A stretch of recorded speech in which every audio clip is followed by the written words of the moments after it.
In the bustling town of Capernaum, people gathered from all directions to hear Jesus speak. His words brought hope and healing, and his touch brought miracles. Among the crowd was a young woman named Miriam, who had suffered from a debilitating illness for many years. Doctors had tried and failed to cure her, and she had almost given up hope. One day she heard that Jesus would be speaking near the shore. Desperate for healing, she made her way through the throngs of people, her heart pounding with anticipation and fear. As she approached the front of the crowd, she saw Jesus standing on a small hill, his eyes full of compassion as he spoke. Jesus noticed her before she could speak. He walked towards her, his presence radiating peace and love. Miriam, he called softly, knowing her name without an introduction. She was taken aback, but the warmth in his voice calmed her. Lord, she stammered, I have been ill for so long. I have tried everything, but nothing has worked. Please help me. Jesus smiled gently and extended his hand. Take my hand, he said.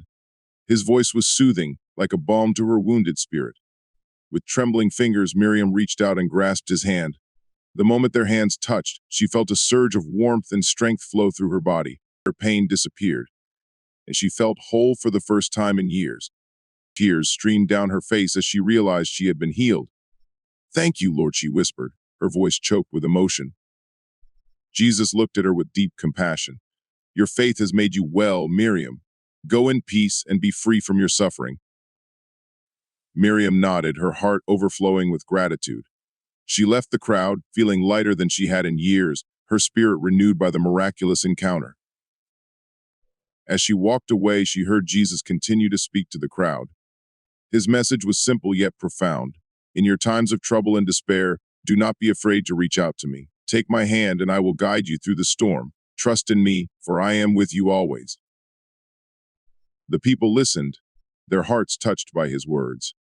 Many who had felt lost and hopeless found new strength and courage, inspired by the story of Miriam's healing and the promise of Jesus' unfailing love. And so, the message of Take My Hand spread throughout the land, a beacon of hope and faith for all who heard it.